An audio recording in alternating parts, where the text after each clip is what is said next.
Brian James Trailers have just launched their Race Transporter 7, the flagship race car transporter. And they said to me, would you like to borrow one and take an interesting car somewhere to a racetrack?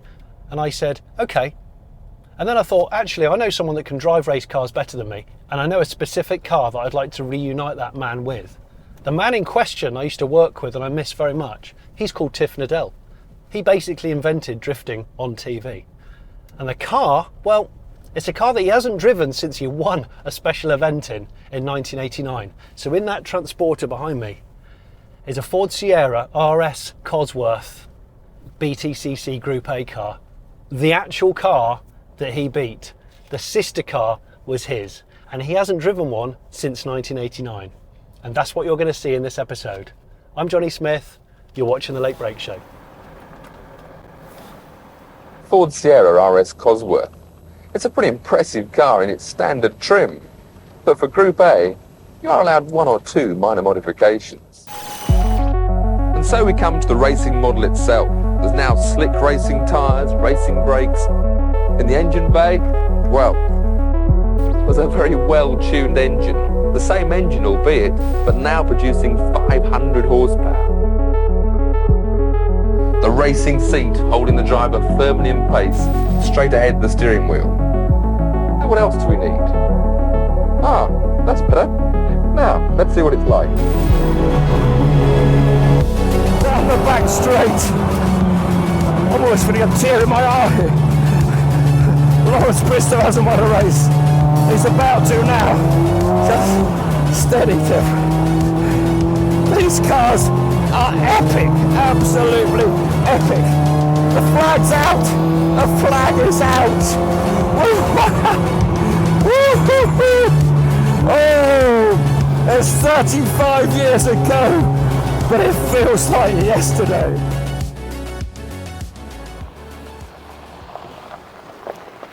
Mr. Smith, I presume. Jonny! Good to see you, Tim. Where is the car? Where is it? It's in the glorious box. In the luxury flip. And all this kit. When I was coming here in my Formula Ford, it was a rusty transit van towing a very rusty open top two-wheeled trailer. Look, you got how many wheels? You got like 6 wheels. Triple axle. Triple axle. You want to see what it can do. It's got a remote control automatic lowering system. Anyway, let's go over to the tower. I'll show it to you. Unload. You can see the merch inside. The merch. Oh, You and your merch.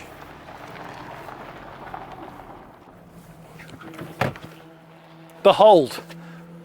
The Brian James Race Transporter 7. Ready? It's like Thunderbirds. Car! Car! Just wait, stop Car! Look at that! it. I know. I know, isn't it amazing? Honestly. But this thing's effortless. This race transport, look, composite floors. Get it out. It's made to carry more weight when cars are getting heavier than ever. What a glorious thing. You just want to drive it, don't you? Get the car out. Do it, Jonny, do it. Look. Get it out. Look, I can do it on the remote. Wireless. Wireless. The whale tail. I know. 2-part whale tail. Only the 500s had the 2-tier whale tail. Did you know that? Yes, I think so. Didn't it have a different lip on it as well? Yep, that was the bigger lip, 2-tier whale tail. Nearly there, Tiff. Why don't you get your racy clothes on? Best idea you've had so far. I'll go get changed. Good. I've already ordered your ham and egg and chips for lunch. It's what he always eats.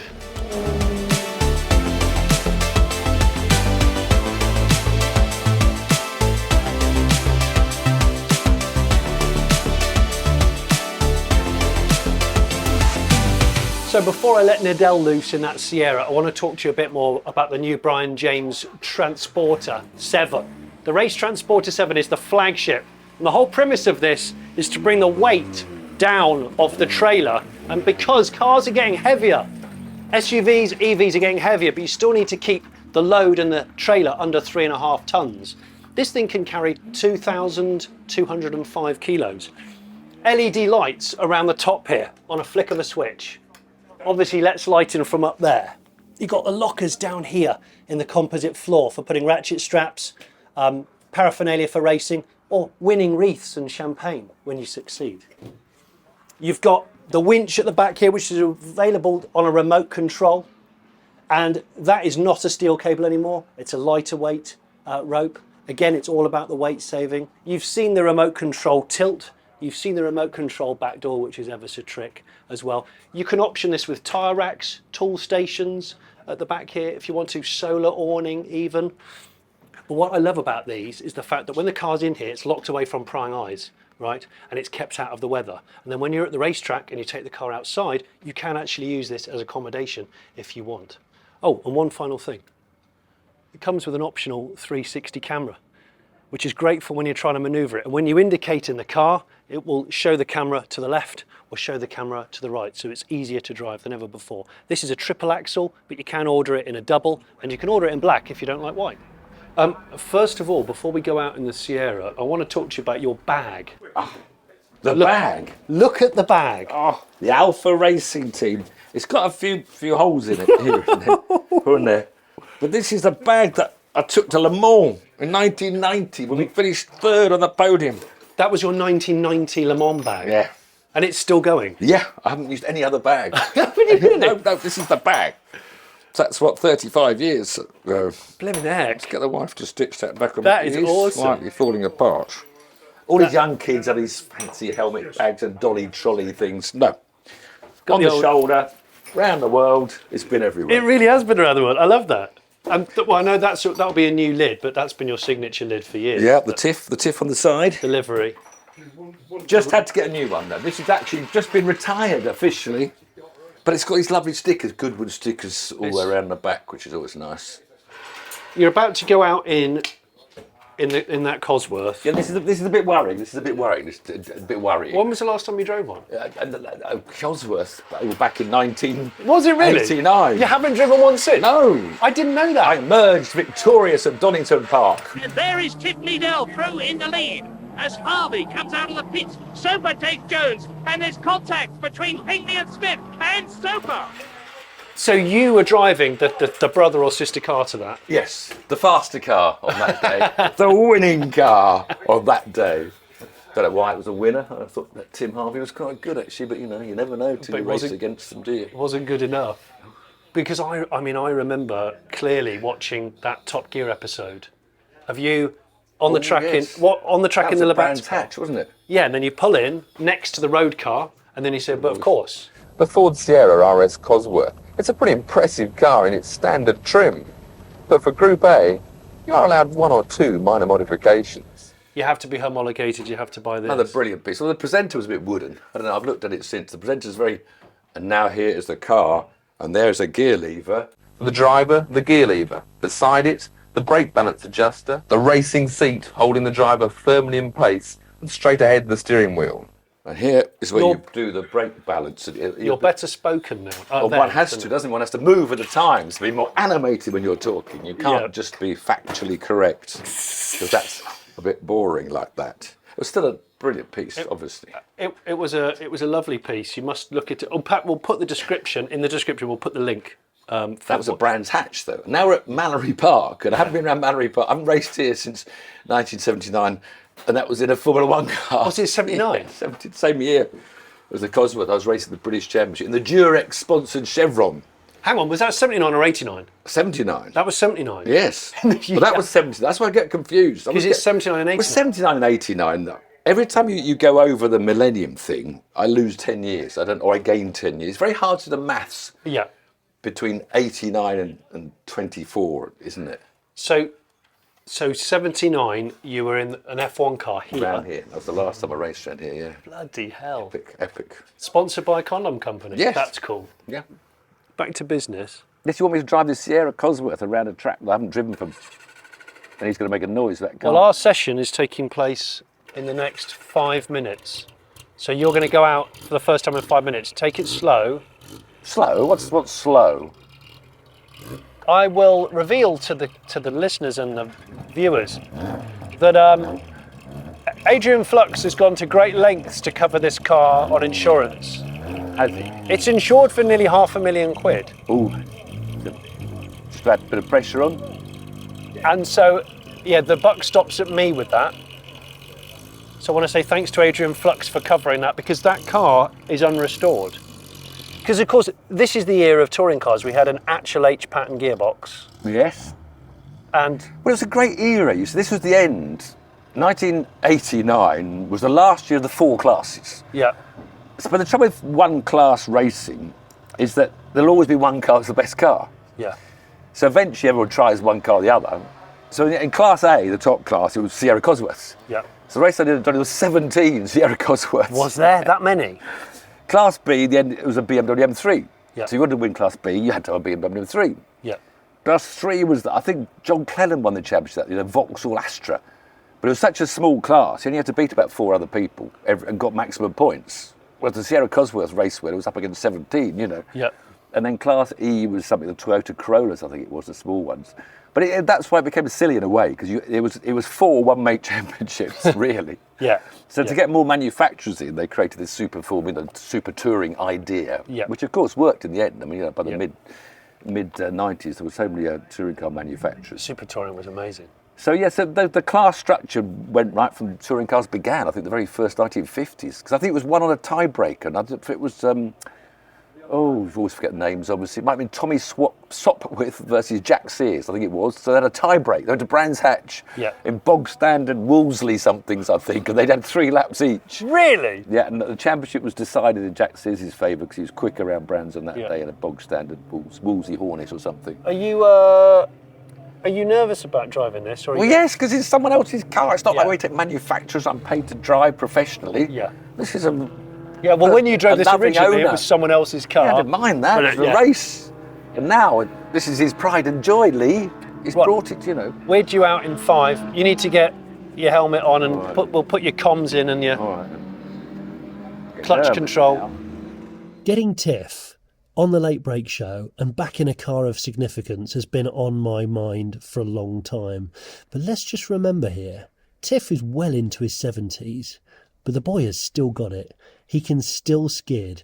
And he influenced me so much as a kid watching Top Gear. I honestly never thought I would get to work with him.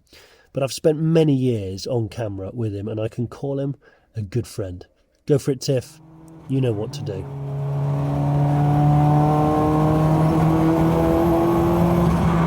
Oh my goodness! This is taking me back. I'm in the Sierra Cosworth, the Labatts Sierra Cosworth I'm sharing with Lawrence Bristow at Donington Park back in 1979. We had a great driver change. We're in the lead, but I've just seen Tim Harvey come out of the pit lane behind me in this very car. Harvey, of course, has been racing all season. I'm the part-timer. The pressure's on. I've got to keep checking my mirrors. He's bound to catch me. He's regular. The huffs and puffs come. It's a very physical car to drive. Oh, as soon as you're over 5,000 revs, the boost comes in. Feeding it through this devil's elbow. Of course, we're not at Donington. We're at Mallory Park. A circuit I last drove in a Formula 1 car for the Aurora British Championship, where the G-force round here was about twice what I'm feeling now. Long Gerrard's corner, building the throttle, adding it slowly. As soon as that boost comes in, you get a whole load of power all at once. Check the mirror again. Harvey's not catching. Harvey isn't catching. It's breathtaking. And these cars, they're always so brutal to drive, really physical. Because they're big, heavy saloon cars, they tend to set up to be understeering on the way in. Then they'll snap to oversteer if you put in too much of that wonderful power too quickly.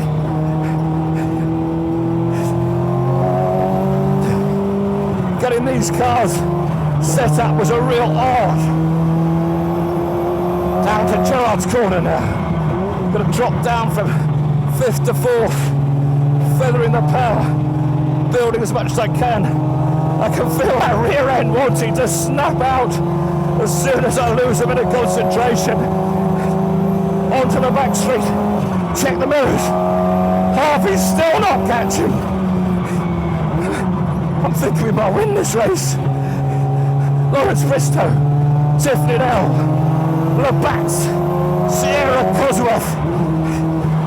It'll make the headlines. It might start a whole touring car career for me, or maybe not. But Harvey's the key, and Harvey's the fast one. This is Harvey's very car I'm in. Feather a pound. Don't make any mistakes, Tiff. Don't make any mistakes.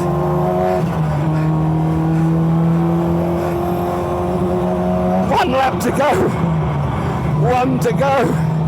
He's still not near me. Can't believe this.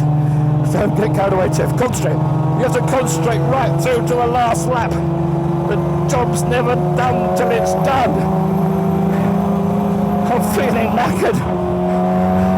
Down the back straight. I'm always feeling a tear in my eye. Lawrence Bristow hasn't won a race. He's about to now. As long as I don't make a mess. On the brakes again. Great brakes, wonderful brake pedal. Really takes that speed off confidently. I'm having to shuffle the wheel around this hairpin. Just steady, Tiff. These cars are epic, absolutely epic. The flag's out. The flag is out. Oh, it's 35 years ago, but it feels like yesterday. It's not that often when you're climbing up the ladder you get in a race-winning car. And where's Harvey? He didn't even finish second. Whoop, whoop. Wave at the crowd. Thank all the marshals, the Orange Army, that keep us all going so well. And in we go. Oh, the Sierra Cosworth. The mighty, mighty Sierra Cosworth. 500 cars built, 500 horsepower. Depending how much boost you have. It's just an epic car. And of course it all got changed for super touring.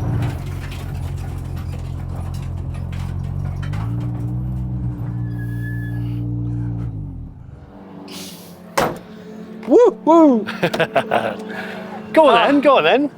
How was it? It took me down memory lane, Johnny. I got a bit carried away. I got a bit emotional. I was back there, I could hear the boost up back there on the tweetering.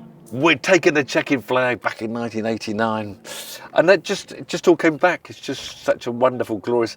It's a tough car to drive. Is it? Oh yeah. I was going to ask you that. You're on the edge, on the nerves, and It's physical. Well, to get them to go quick, they always made them understeer into corners, and then you fill in your pad, and the boost goes, oh, and then you give it opposite. Right. I wasn't doing too much of that today because this is a very, very beautifully owned, privately owned car. So Yes. I couldn't go mental today, but it's still that same feeling of. And it's just so well sorted as a racing car. The brake pedals perfect for helium towing. I was listening to these down blips, which now does automatically. Yeah. And just to show how stupid my brain is nowadays, I suddenly kept on hearing this lovely downshift sound. I thought, that's me doing that. That's me. That's my little blips. It looked amazing out there. The guys from Mallory Park came over and they said, you know what? That's the coolest car we've had here in probably 20 years. They really enjoyed it. Just a shame, and Tim Harvey's name on it really. It wasn't my car. It wasn't my car. It was the car. Mind you, it was the car I beat. But that's the thing. It's the brother or sister car to that one. And this is race. All race original power levels and everything. It hasn't been detuned apparently, so that's pretty cool. Yeah. Ready to go. Yeah. Can we race it somewhere now then? Can you get me a drive? Well, you need to speak to Lee, the owner. And I'm not covering the insurance for when you're on track again. No danger, no risk With at my all. neck on the line. No, but you drove well, you pedalled well. Thank you. As you always do. Thank you for supplying the car. I've got to say, it's just been really fun to come and play with you again. Do you drive that trailer around? Yeah, I'd love to. I'm getting proper That's trailer. actually more likely. It's more likely you're going to crash the trailer driving it than I'm going to crash this Sierra. Thought about that. I need to borrow this for some barn finds. Drag an old... No, Johnny, stop Yeah. buying old cars. You can't afford it.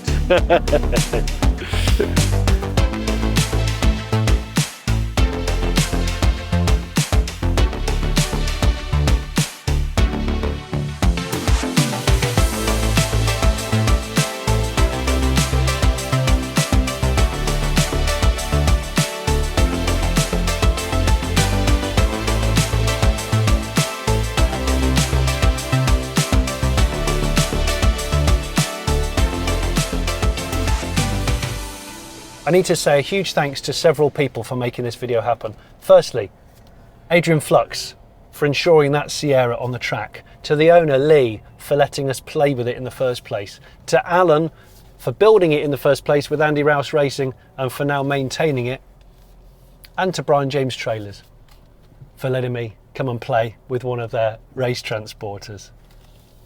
Thanks ever so much for watching, you, all of you, because without you, I don't have a YouTube channel. Subscribe if you haven't already. Love you. So when Your you bottom's talking. No, I'd turn that volume down if I were you. it's true. I've got to be listening to the track at all times so that you can go out in your Cosworth. So you're a team manager today, are you? I am. It's a little bit freaky. You're quite modest today. JPS socks, that's cigarette advertising. Yeah. You'll have to cover that up. You have to blur that. Blur. Yeah. Really? Watch, is that advertising? Is that, No, are you an influencer, yeah? No. Yeah. Why don't we do influencing? You are influential. You're I always think hugely- I've influenced since I did Top Gear in 1987, but I was influencing for all those years. I bet I sold more BMWs than any one of the influencers. I bet you did. You We were. tell the truth. We You were- say what we say. You were old school.